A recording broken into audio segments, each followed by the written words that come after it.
Hi, I'm Chris Wilson from Grinding Gear Games. Thanks for joining us for today's live stream as we reveal our upcoming expansion, The Forbidden Sanctum, which launches on December 9th on PC and Mac and on December 14th on console. Twitch drops are enabled on today's live stream, so make sure you follow the instructions below in order to claim your Bloodguard wings. Here's what you can expect from today's live stream. We'll start by debuting the trailer for The Forbidden Sanctum, and we'll then do a deep dive on the league itself. We'll cover this expansion's new endgame revamps and content, and then we'll have a look at all the new skills we're introducing. Yes, We'll then reveal some new unique items and the massive buffs and rarity adjustments we have made to a variety of endgame unique weapons. We'll then briefly cover some balance topics that we have posted articles about recently, jewels, curses, and the replacement of the ARCHNEMESIS monster mod system. Finally, we'll discuss the upcoming release of the optional Ruthless game mode before touching on some quality of life improvements and the new supporter packs. The livestream concludes with a Q&A session between Ziggy D and me, where we'll answer questions from Twitch chat. Then we'll drop the full patch notes. Let's get started with the trailer for The Forbidden Sanctum, which launches in 1 week. Let's fucking go, hype train!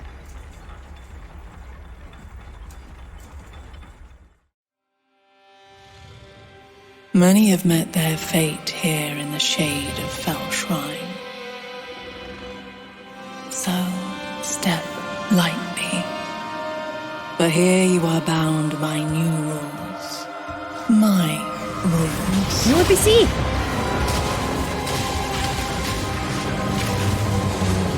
Ooh, bosses. Each step with gold to tempt you. A foe to wound you. A curse to spite you. But do not give up, for vast riches await the bold.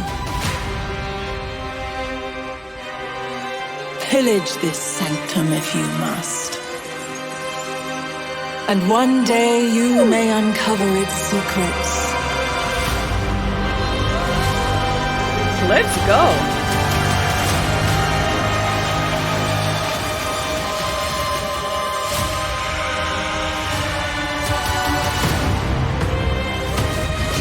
Yeah, roguelike, exactly.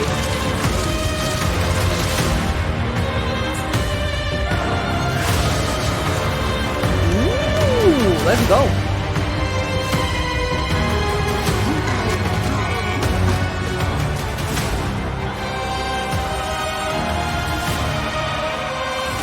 Endgame. Oh, snap! It's new NPC too. Oh! Do you see that fucking Atlas tree? Oh boy!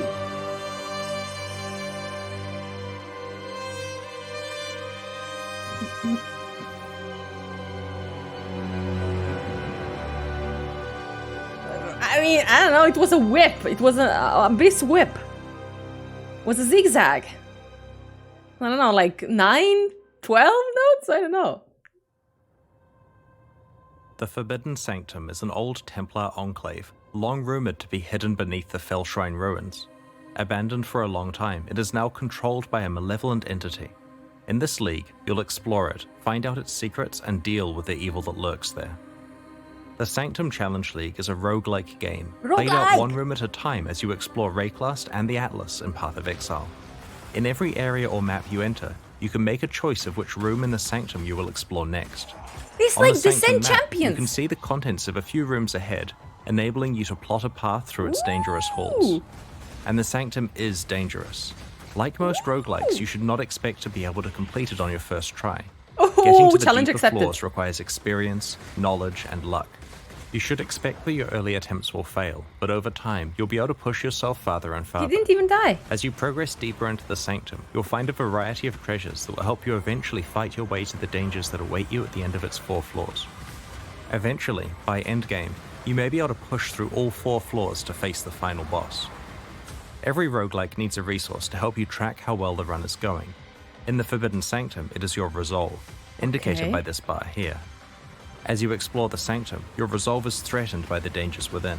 When you lose all of your resolve, your Sanctum run ends. Ah, Ah, that's what it is. That's how Your you level die. of resolve is maintained between consecutive rooms on your run, but is only shown when you're in the Sanctum itself.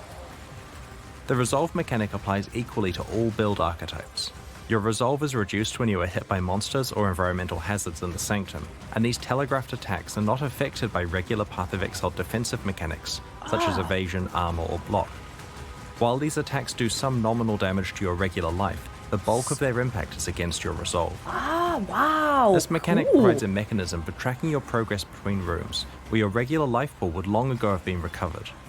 Another aspect of the resolve system is that characters who are struggling can be ejected from the Sanctum without actually having to die, avoiding experience loss or hardcore death.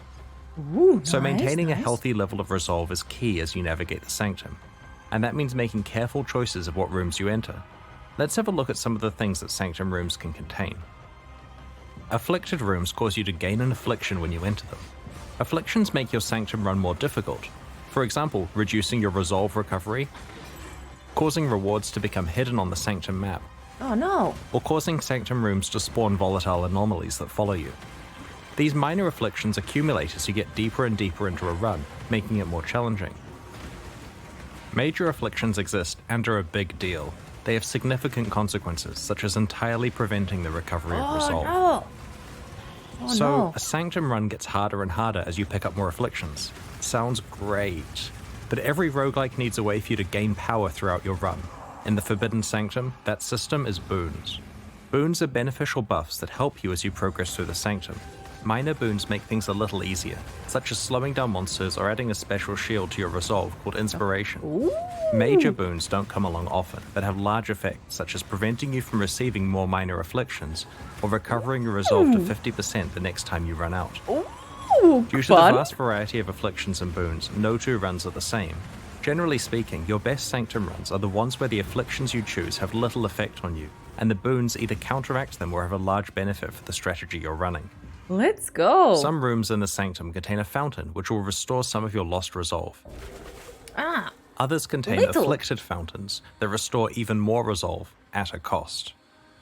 Rooms with a treasure reward contain chests full of the Templar Aureus currency, a type of gold coin they used for commerce within their Sanctum.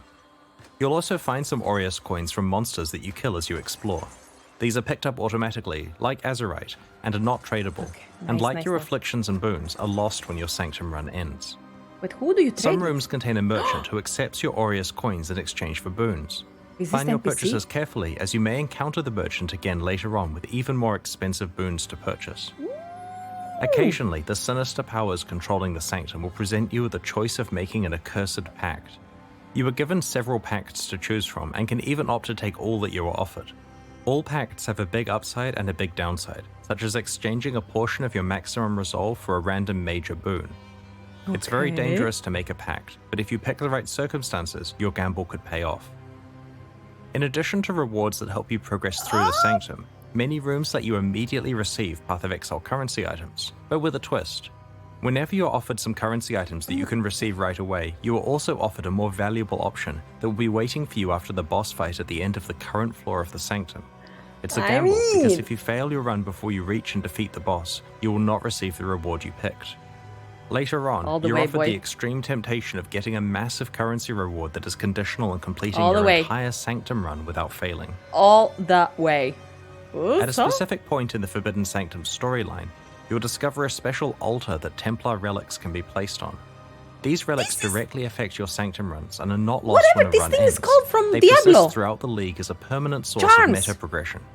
Acquiring new and better relics is one of the ways you can push farther and farther with each run you try.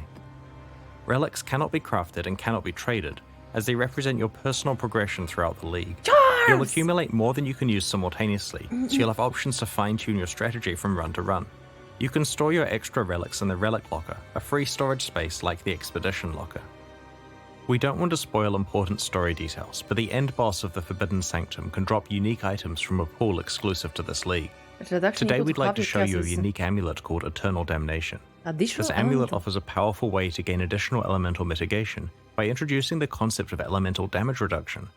Despite the drawback of reducing your maximum resistances, if you have sufficient chaos resistance, this is more than compensated for. Because of the roguelike nature of the Forbidden Sanctum, defeating the boss of a floor is a difficult achievement and hence rewards a lot of experience. You may fail on the way, so if you do manage it, expect a good experience boost for your achievement. Okay. Ooh, looks Another so much reward fun. you can find is a special type of relic called a Sanctified Relic that has mods that directly affect your character's build. You can only unlock one slot for this type of relic, and while these relics can't be crafted through conventional means, you may find special reward rooms in the Sanctum that can modify them. These relics exist for this league only and provide a boost to character power for players who are able to master the Sanctum. Let's go! The Sanctum League boy. offers a roguelike experience that tempts you into taking risks and rewards you if those pay off. There's a lot to explore in the Sanctum, and we can't wait to hear about your experiences next week. Oh, I can't wait! In each expansion leading up to Path of Exile 2's release, we're improving Path of Exile's endgame, with new content to explore and improvements to how you customize your endgame experience. Let's go, Atlas 3. In the Forbidden Sanctum expansion, we're revamping the Atlas tree, reworking how Eldritch altars function, and are introducing 2 new Atlas memories. Okay. The Atlas tree is generally working really well, but has a few problems we'd like to address. The tree offers you the ability to specialize in killing pinnacle bosses, providing extra rewards when you do so. While this sounds good on paper, it creates a situation where you're incentivized to specialize your tree for regular mapping, save up all of your boss fights, then respec fully into boss mode, and then do all of your saved up boss fights before speccing back again. Exactly. Ideally, yeah. the design of the Atlas tree would let you spec into one build and then just play the game. We have removed all boss bonuses from the Atlas tree, and have baked some of them into the actual base properties of the boss fights. For example, you don't need to allocate the Gaze into the Abyss notable that makes the Elder more likely to drop a Watcher's Eye, as he just has that drop chance built in now. Okay. The Atlas tree is now focused on allowing you to specialize into content that you encounter in every map. We also want you to be able to specialize into your favorite leagues even more deeply on the Atlas tree. For each of the 10 leagues that the tree lets you disable, we've added a bunch more passives to the tree. These new passives allow you to increase the league's spawn chance to much higher levels than currently possible, and juice the league even further than before. Okay, holy shit, dude. We're making a number of changes to Eldritch altars that mostly affect their rewards, but will also affect gameplay decisions you make involving them. Some of the key changes include splitting up the basic currency, scarab, and divination card rewards to be explicit in their description of what rewards you'll get. Okay. For example, okay. instead of map okay. bosses dropping 3 unknown basic currency items, the altar specifically says which currency item they'll drop. As part of this change, we've removed some of the lower value yet quite common currency rewards from the pool, such as Orbs of Augmentation and Orbs of Transmutation. Speaking of scarabs, these will be less available from altars, but we've improved their availability elsewhere to offset this. Rusted scarabs can now drop from the core drop pool, and we've added a vendor recipe that allows you to upgrade your scarabs up to gilded using the normal 3:1 ratio.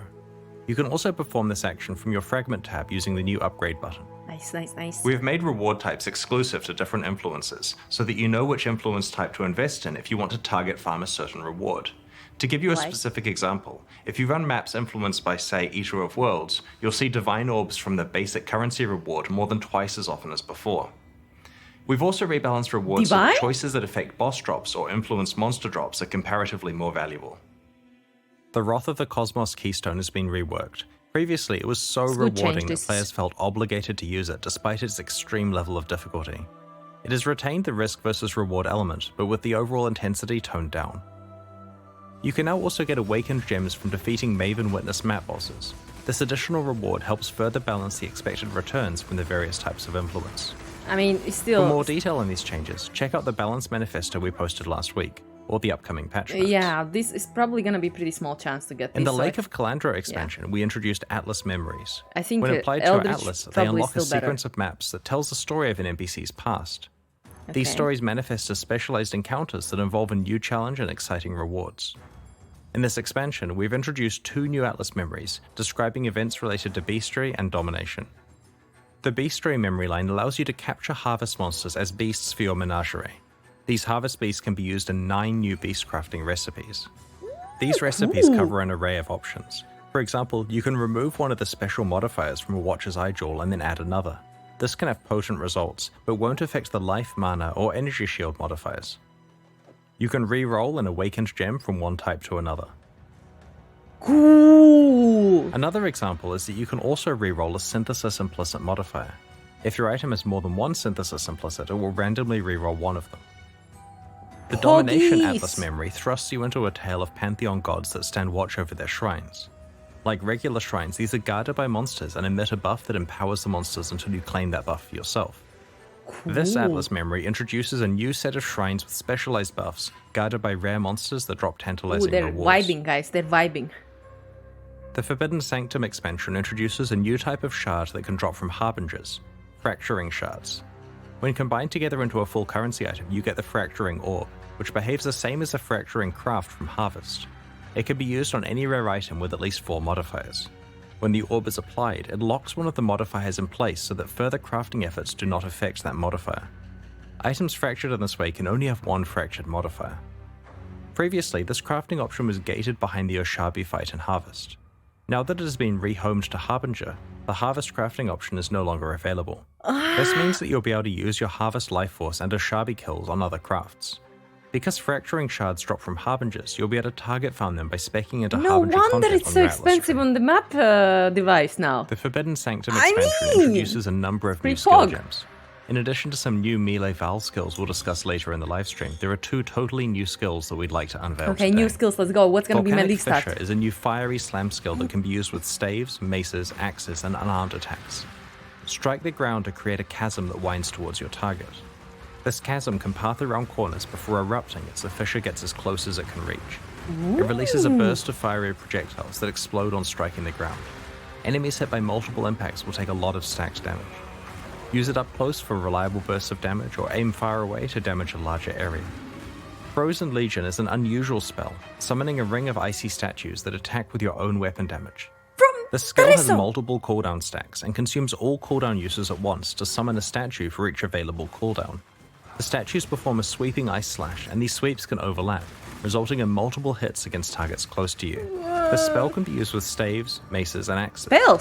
What The skill is spell? particularly powerful with slow, heavy weapons, as while the statues will use your attack speed, you should instead prioritize the spell's own cast time and cooldown. It's a spell. This expansion also introduces many new VAAL melee skills. As you know, equipping a VAAL skill gem grants you both the VAAL and regular version of the skill. As you kill enemies, the gem charges up with their souls, and after a certain number are collected, the VAAL skill can be used once. Most of the new VAAL skills introduced in this expansion are melee skills, and this results in an indirect buff to any melee builds that use one of these skills. Where previously you'd just be using your melee skill to kill enemies, you now get to periodically use a super-powered version of the skill. Okay. If you like Flicker Strike, you'll love VAAL Flicker Strike, as it really dials up the concept of letting fate take the wheel. VAAL Flicker Strike causes you to flicker dozens of extra times, slashing enemies. During this time, you don't deal any damage to the enemies you slash. You're quite vulnerable due to not leeching or generating fortify stacks. When you finish flickering, if you survived of course, you'll be rewarded with a single huge hit of damage against each enemy you slashed. VAAL Melee Cleave buffs, is a new yeah. VAAL skill that buffs the behavior of its non-VAAL version, in a similar way to how VAAL Reeve works. VAAL Cleave triggers 2 buffs, one when you kill a rare enemy, and one when you kill either a rare or unique enemy. The latter is a strong buff to regular Cleave, which you can keep up almost permanently if you're able to kill rare or unique enemies often enough.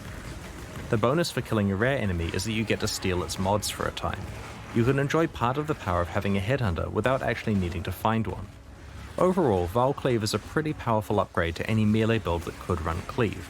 That +2 radius buff is looking pretty good now, right? Don't hurt me. We'll showcase the other new VAAL skills we're introducing over the coming week. The Forbidden Sanctum expansion introduces over 15 new unique items, from Sanctum exclusive uniques to ones that can be found from Path of Exile's pinnacle bosses. I'd like to show you 3 examples of these, designed by winners of our prior league's boss kill let's races. go. Cool. Progenesis is a unique amethyst flask that was designed by Ben and drops from the Uber Maven. It's a defensive flask that grants a mini version of the Petrified Blood effect, but without requiring you to be on low life. This is a useful tool to prevent you getting one-shot by large amounts of incoming damage in scary situations. Wow, cool. Rational Doctrine is a unique jewel that was designed by Rawlings and drops from Uber Venarius. By manipulating your attributes, you can change how this jewel behaves. While the ideal dream outcome is that you manage to get your strength and intelligence tied for highest, enabling both of the benefits simultaneously, the jewel is still very powerful if it only grants your choice of permanent consecrated ground or permanent profane ground. Entropic Devastation is a pair of unique gloves that were designed by Gucci Pradas and dropped from the Uber Shaper. Currently, the ways to get Spell Impale are very limited. These gloves provide the powerful property of causing all of your spells to impale on crit. So let's talk about unique weapons, specifically endgame unique weapons. In many ways, the weapon is the most iconic and important item on a character, so it's very important that we make them exciting and worthy of their unique status. While some unique weapons have special properties that enable entirely new builds, others are best compared to powerful rare items as a primary source of your character's damage. We have to be very careful when pitching the power level of these unique weapons. If they're not powerful enough, then they're useless and are ignored. But if they're too powerful, then they discourage entire archetypes of characters from trying to find or craft rare weapons. Interestingly, the above problem doesn't apply to belts. Despite Mageblood and Headhunter both existing as extremely powerful unique items, people still craft plenty of rare belts.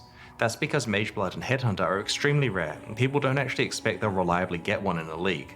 Players tend to treat them as luxury upgrades to their build, rather than something they're certain to get.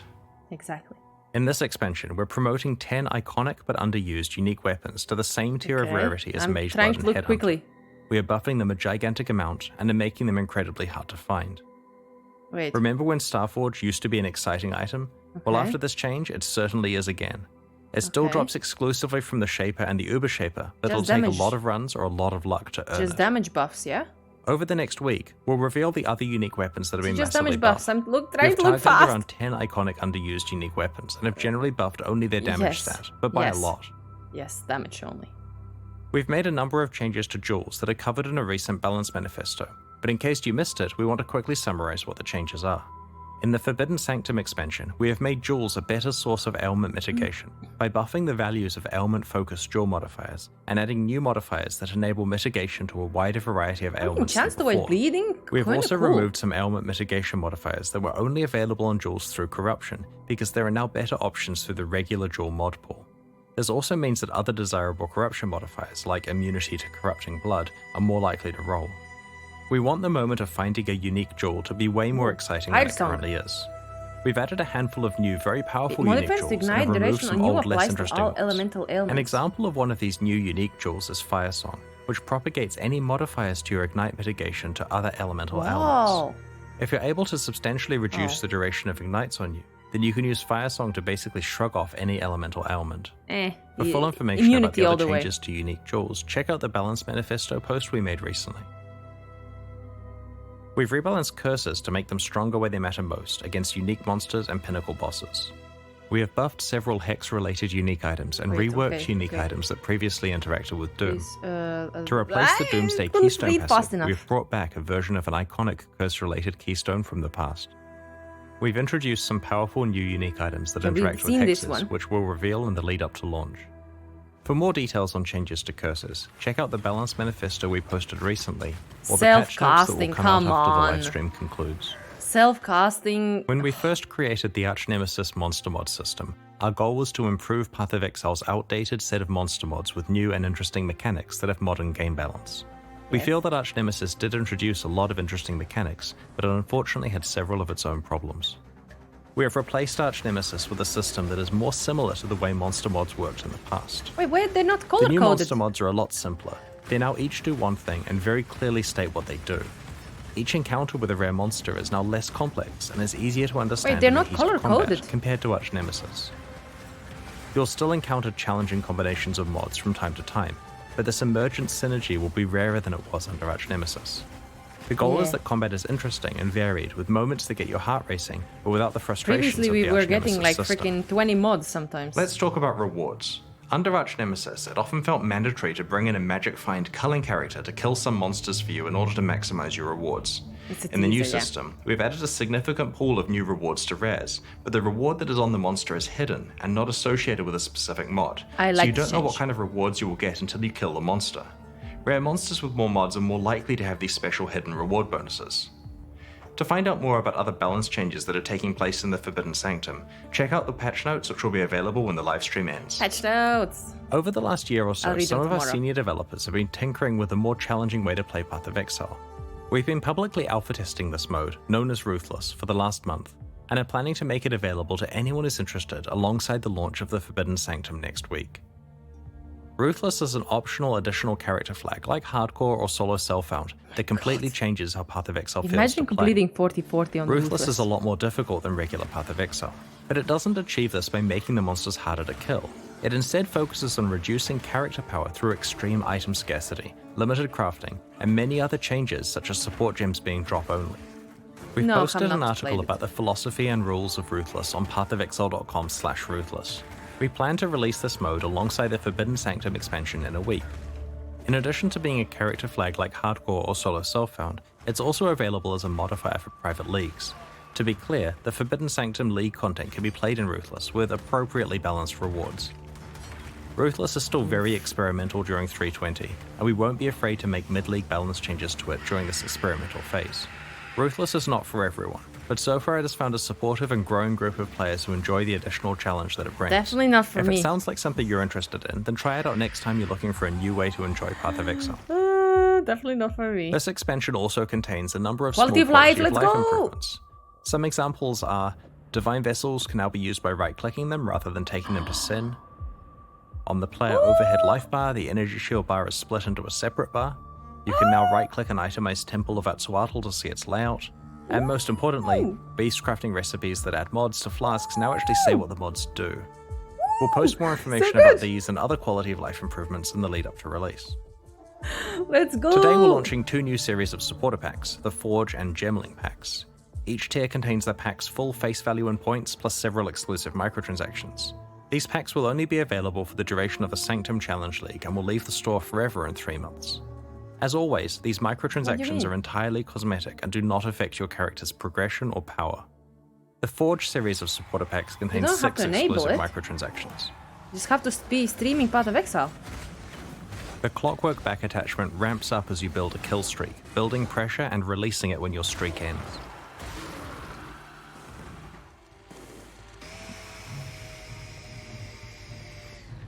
The Delirious Hideout decoration lets you summon delirium fog in your hideout at will, complete with strange voices and terrifying apparitions.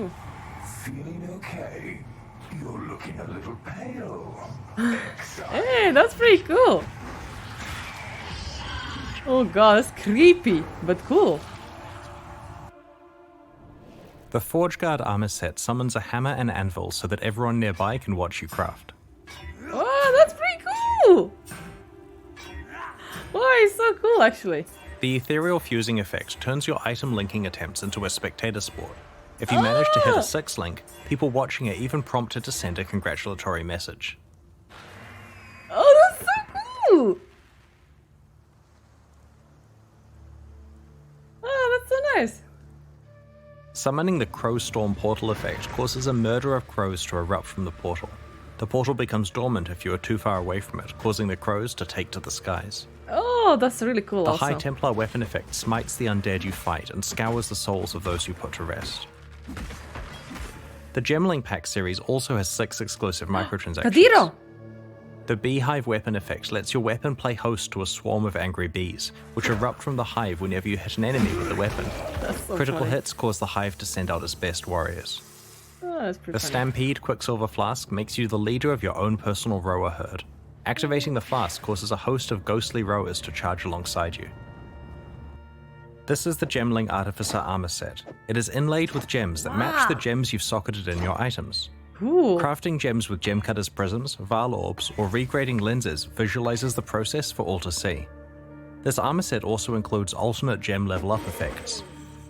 Wow, cool. That's Prospero's kinda cool. ring blesses you with a constant shower of coins, and it helps you thank players you've traded with through a hearty fist bump. Hey, that's so The consuming cool. ooze pet bounces alongside you and devours corpses in your wake, spitting out a tidy pile of bones.